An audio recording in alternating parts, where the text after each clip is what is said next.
Welcome to ఆర్పై TV news. Tirupati జిల్లా శ్రీకాళహస్తి పట్టణంలోని ఆంధ్రప్రదేశ్ ప్రభుత్వం రైతులను ఆర్థికంగా ఆదుకోవాలని వైఎస్ఆర్ పార్టీ అన్నదాత పోరు కార్యక్రమాన్ని నేడు శ్రీకాళహస్తిలోని వైఎస్ఆర్సీపీ పార్టీ కార్యాలయం నుంచి శ్రీకాళహస్తి మాజీ ఎమ్మెల్యే మధుసూదన్ రెడ్డి, దేవస్థానం మాజీ అధ్యక్షులు అంజూరు తారక శ్రీనివాసుల ఆధ్వర్యంలో ధర్నా చేపట్టారు. కార్యక్రమానికి ముఖ్య అతిథిగా ఉమ్మడి చిత్తూరు జిల్లా వైఎస్ఆర్ కాంగ్రెస్ పార్టీ అధ్యక్షులు కరుణాకర్ రెడ్డి పాల్గొన్నారు. శ్రీకాళహస్తిలోని వైఎస్ఆర్సీపీ పార్టీ కార్యాలయం నుంచి ఆర్డీఓ కార్యాలయం వరకు ర్యాలీగా తరలివచ్చి రైతుల సమస్యలు పరిష్కారం దిశగా యూరియాను రైతన్నలకు అందజేయాలని ఆర్డీఓ కార్యాలయంలోని అధికారులకు వినతిపత్రం అందజేశారు.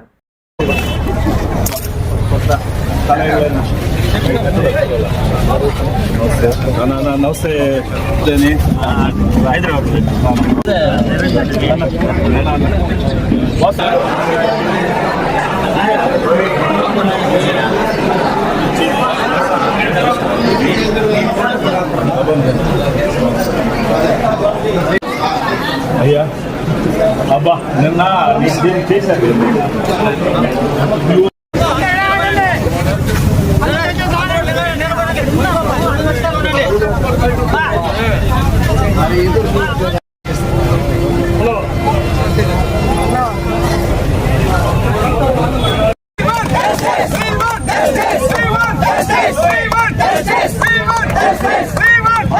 ఫోటో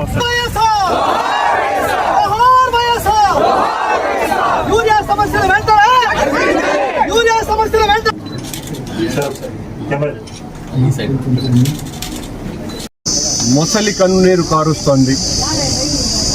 దాదాపు 2-3 నెలలుగా రైతులు వ్యవసాయానికి అత్యంత ఆవశ్యకమైన యూరియాను అందుబాటులోకి ఇవ్వకుండా ఉద్దేశపూర్వకంగా దళారులకు తరలించటం ద్వారా బ్లాక్ మార్కెట్లో యూరియాను బస్తాకు 250 రూపాయల నుంచి 400 రూపాయలు ఎక్కువకు కొనుక్కోవాల్సినటువంటి పరిస్థితి ఈ ప్రభుత్వం ఉద్దేశపూర్వకంగా చేసింది. దళారులకు ఆ దళారుల రూపంలో ఉన్న తెలుగుదేశం జనసేన పార్టీ నాయకులకు ఆ అదనపు ధనాన్ని కట్టబెట్టాలన్న ఆలోచనతోనే యూరియా పక్కకు మళ్ళింది.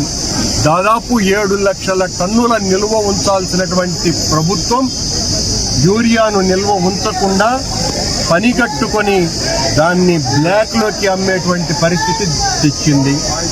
చివరకు రైతులు యూరియాను అవసరానికి మించి ఎక్కువ వాడుతున్నారు అని కలెక్టర్ల చేతనే మీరు ఇంత అవసరం లేదు, యూరియా వాడాల్సినటువంటి పని లేదు, అవసరానికంటే మించి మీరు 40-50 బస్తాలకు పైన వాడుతున్నారు, వాడద్దండి అని వాళ్ల చేత ప్రచారం చేయిస్తున్నది. రైతులు ఎలా పండించుకోవాలన్నది తరతరాలుగా వాళ్ల పంట, ఆ పొలం సామర్థ్యం, పంట వేసినటువంటి తీరు, దీని మీద ఆధారపడి వ్యవసాయం చేస్తారు. కలెక్టర్లు కాదు దాన్ని నిర్దేశించాల్సినటువంటి వ్యక్తులు.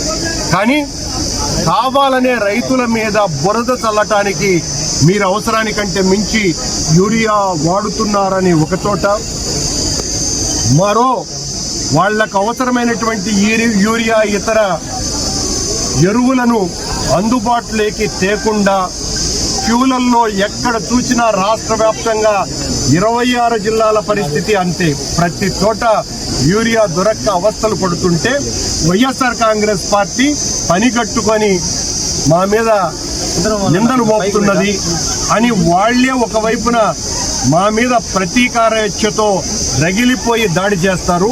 మళ్ళీ ఆయన ముఖ్యమంత్రి గారే సమీక్షలు చేసి రైతులకు అందుబాటులో ఉంచండి, యూరియా ఎంతైనా కూడా తెప్పిద్దాం అని యూరియా యొక్క అవసరాన్ని, ఆ కొరతను కూడా ముఖ్యమంత్రి గారు అన్యాపదేశంగా మాట్లాడుతూనే ఉంటారు.